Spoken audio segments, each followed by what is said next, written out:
Well, it's been several years since we painted 1965 Alcort Sunfish wave.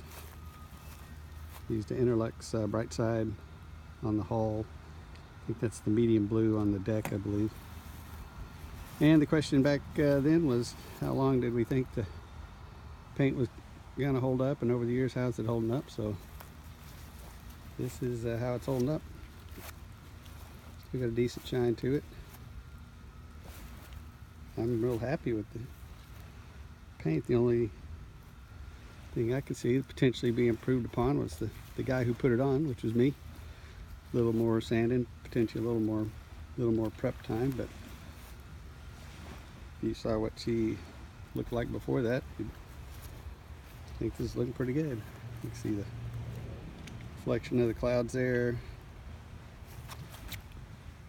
Get it a little closer, you might see a few little ridges where I probably didn't have the right amount of thinner in it to let it lay down completely.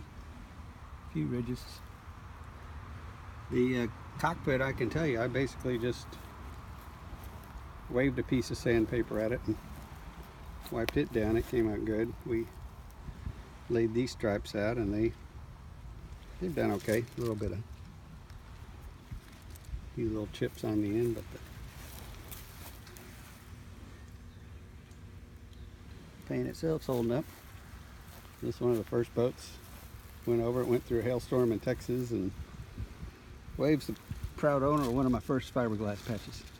Just kind of put the patch on the outside and stick it on and let it go. So one of these days, maybe it'll get peeled off and fixed up, but we don't know about that. Who's that in the background? There's a reflection of Phoenix there. So I think it was either Chris, might have been Chris, that asked about how the paint held up, and here's your answer, Chris. I think it's looking pretty good for a front yard and garage project for many years.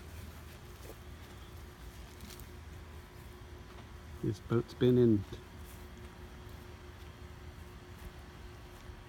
the Hire Nelson family since it's been brand new, and she's still doing great.